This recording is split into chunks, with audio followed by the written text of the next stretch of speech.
It keeps happening!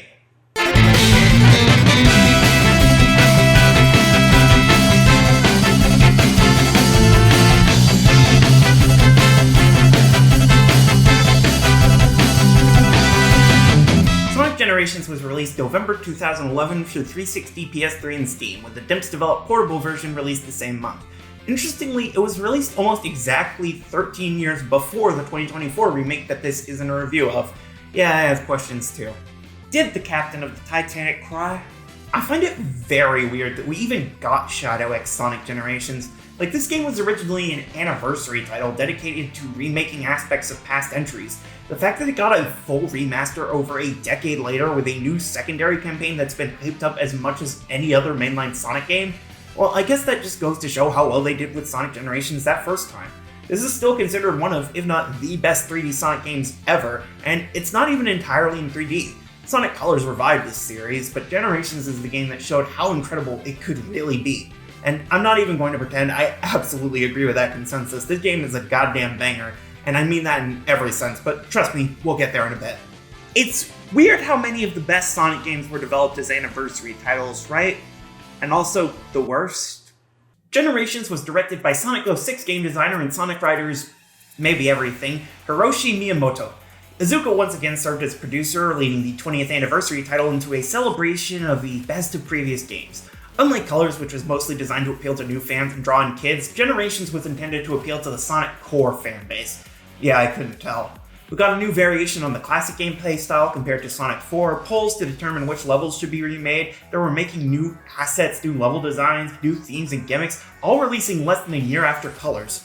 Honestly, that's probably why outside of Iizuka, only a few crew members worked on both. Art director Sachiko Kawamura and writers Ken Pontac and Warren Graff were some of the only names in common I found. Ultimately makes Colors being included in the remade levels a risky move. They'd been working on this game since Unleashed was finished. When did they even have the time to work into this game? Well, I mean, Planet Wisp was arguably the level most featured in Colors marketing, so maybe it was finished early on. Though the parallel development is also probably why the Wisp powers work differently from in Colors. But again, we'll get into that. Let's talk release before we get into critique. The game released about 7 months after its official reveal, exclusively for HD consoles and PC. The game was received very well, selling almost 5 million copies worldwide and reviewing absurdly well, especially for a Sonic game. Seriously, for the main console release, go on Metacritic. Not only is the overall rating a very respectable 77, but there's not a single negative review. None. Seriously, the lowest review score was a 5 out of 10 from Edge magazine for the PS3 version, and I'm sorry, I cannot find this review anywhere. I'm just gonna have to take Metacritic's word that whoever reviewed it wasn't too fond of the series anymore.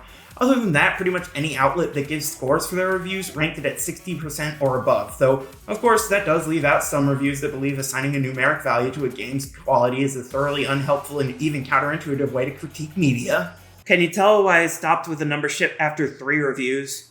Did you even know I used to do numbers shit?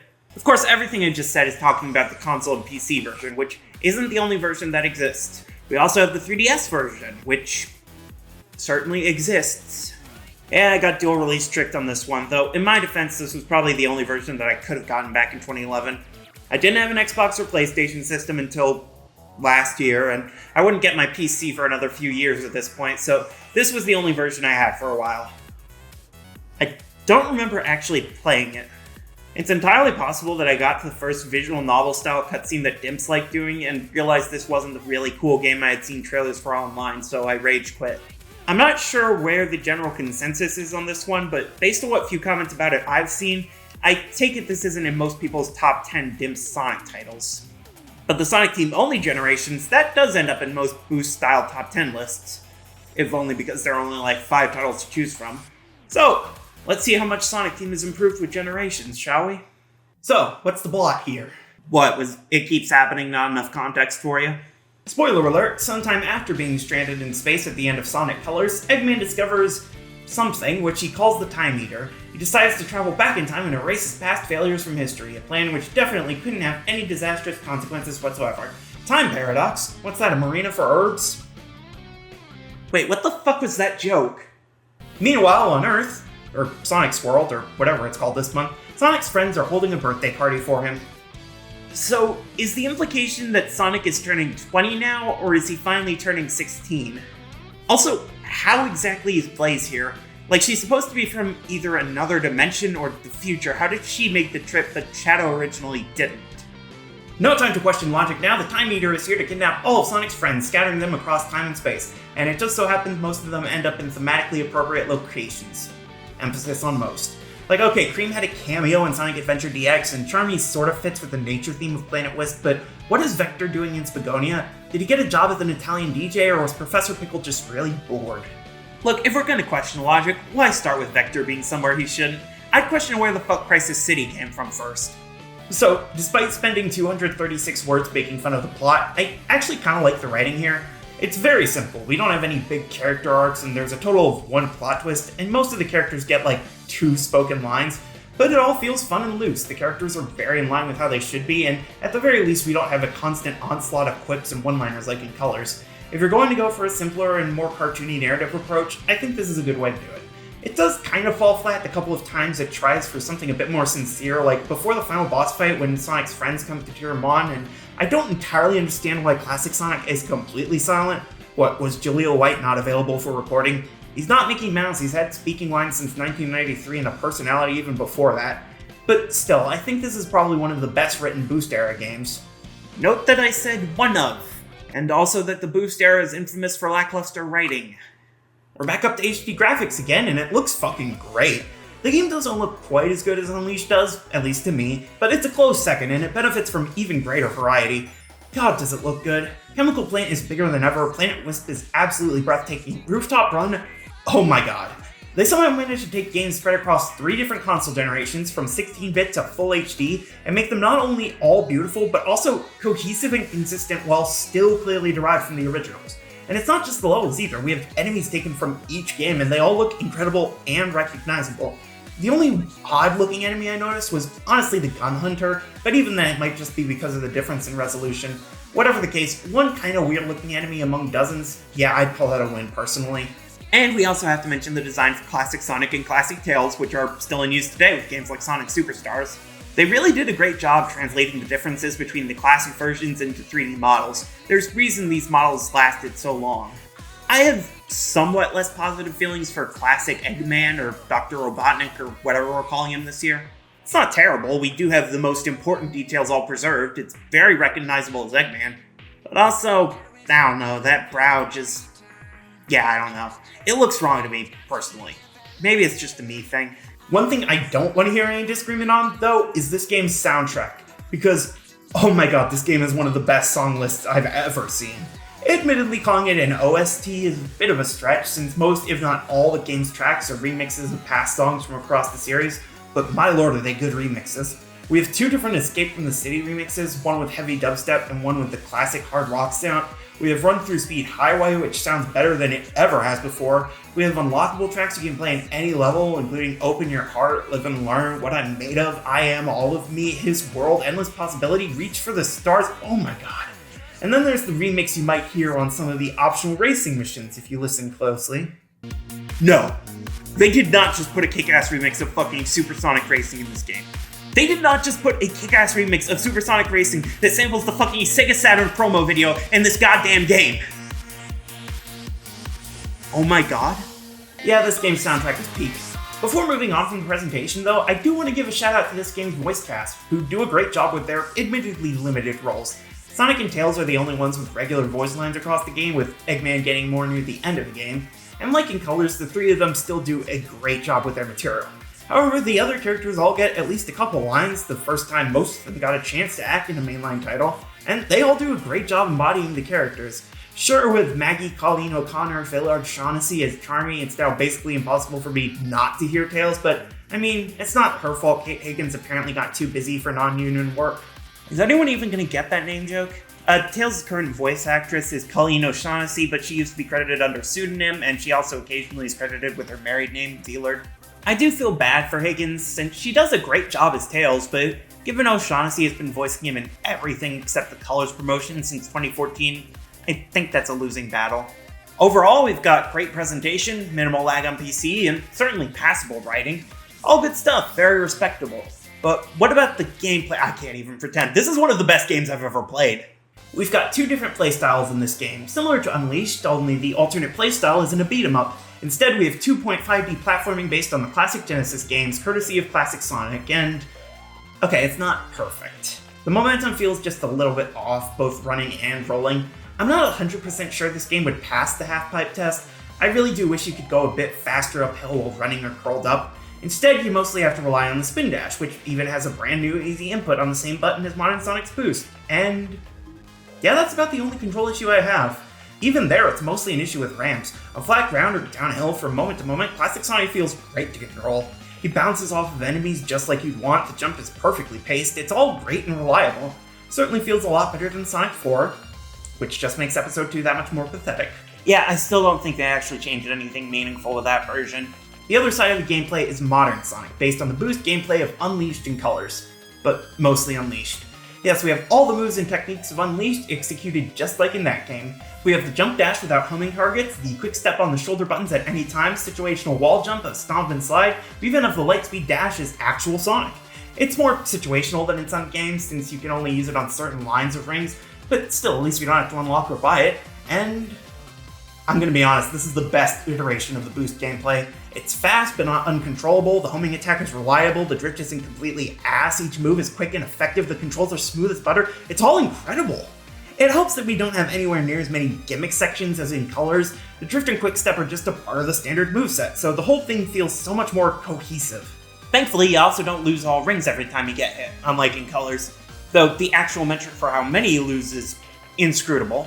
Again, there either seems to be some stat system underpinning the code here, or there's some complex math even the internet can't agree on. I swear, sometimes I get hit holding over 100 rings and drop down to 10, other times I start with 40 and drop down to 20. Very weird. Well, if you feel like there's something missing from your gameplay still after starting, you can head on over to Omochow's Skill Shop, where the luckily silent tutorial character will help you customize small aspects of your gameplay experience. These skills vary wildly, from small safety nets that help you not get a game over like starting each life with 10 rings, to adjusting certain mechanics like the more powerful spin dash and longer boost gauge, to straight up new moves like Classic Sonic's twin spin attack, which replicates the insta-shield from 3 Knuckles. You can even buy skills based on the elemental shield from Sonic 3, which lets you instantly summon one of them during gameplay, at least it's Classic Sonic. The skill system is actually pretty interesting. You get new skills either by reaching the end of the game, collecting all red star rings in an act, or by spending shop points. That's what the fan wiki calls them. Their icon looks like a credit card. They're referred to as points, but they aren't one-to-one with the points you earn in stages, but they are converted from those points. Does anyone even know what I'm talking about anymore? Now, you are limited in what and how many skills you can have active at any given time. You have 100 skill points to allocate to each hedgehog, and each skill requires at least 10 points. Hell, some, like going supersonic within levels or Classic Sonic's homing attack, require all 100 points to equip, mostly because they're kind of overpowered. So, yeah, even if you have one or two problems with the moment-to-moment gameplay, there's a chance that there's a skill to fix them. But even if the gameplay is absolute bliss, that doesn't mean anything if the levels built around it aren't good. So, let's talk levels. Green Hill Zone makes its grand return here after its grand return in Sonic Adventure 2. And as far as introducing the level design mentality for this game, Green Hill's an absolutely killer zone. They expand it down into the caves below the plains, we get swings in Act 1 and rails in Act 2. The level design is clearly based on the original Green Hill Zone, but they still change things drastically enough to feel like an entirely brand new experience. And that mentality applies to all the levels remade here, which admittedly was kind of the whole point. Chemical Plant is a ton of fun, with modern Sonic being able to run on top of the water and Classic Sonic racing against rising water levels, or Mega Mac levels I guess. I mean, it's basically just pink water practically speaking. Sky Sanctuary represents Sonic 3 and Knuckles, and it looks absolutely beautiful and has some really fun platforming moments spread throughout, even if the last 3 red rings in Act 1 are all a real dick to grab. Speed Highway is absolute hype. It reintroduces a light speed dash, incorporates the wall running spec piece from the original incredibly, and the flow is absolutely kick-ass. I absolutely love it. City Escape incorporates the skating section at the start of Act 2 and dynamically throughout Act 1 manages to expand the city from what was shown in Adventure 2. We get the truck chase in both acts, but functioning completely different in each. This might actually be one of the best levels ever made.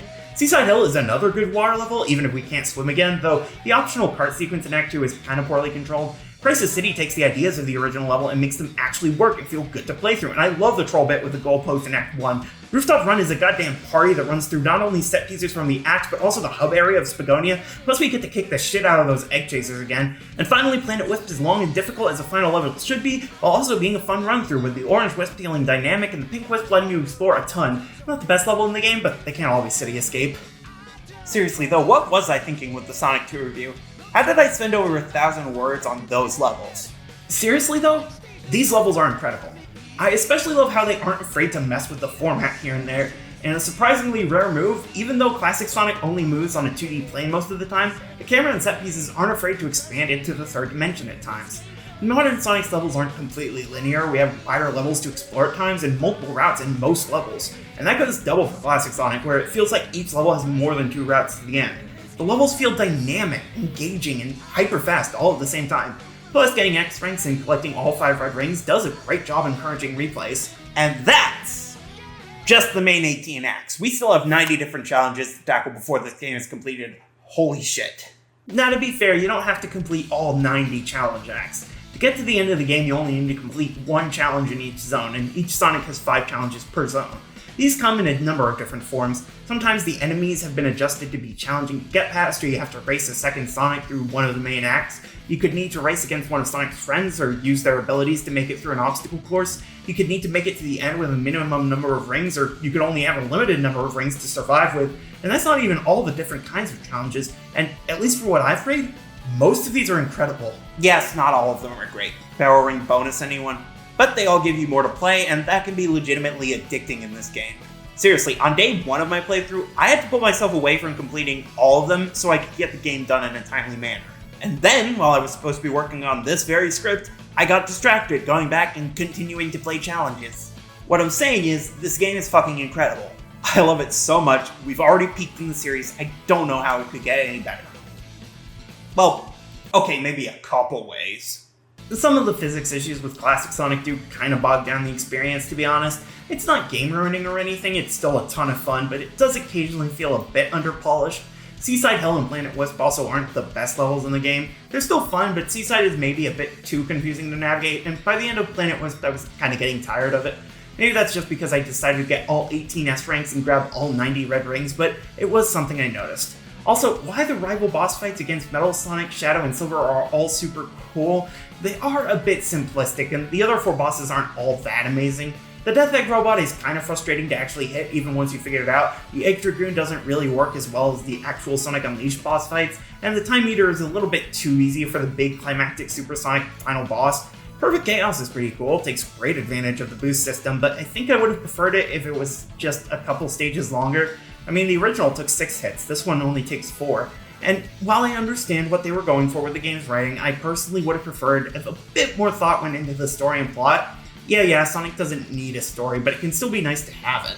Also, the DLC pre-order bonus of Casino Night is a bit weak. It's a cute little pinball minigame, I definitely appreciate what they were going for, but it's not exactly a ton to work with. It's one board, with the only difference between classic and modern being which limited use move Sonic can use if you need to. And there's not really a reward for doing well in it, it's just a distraction you can play if you get bored of the stellar gameplay. Which is weird, because in general, this game does a great job of rewarding the player who goes to greater effort.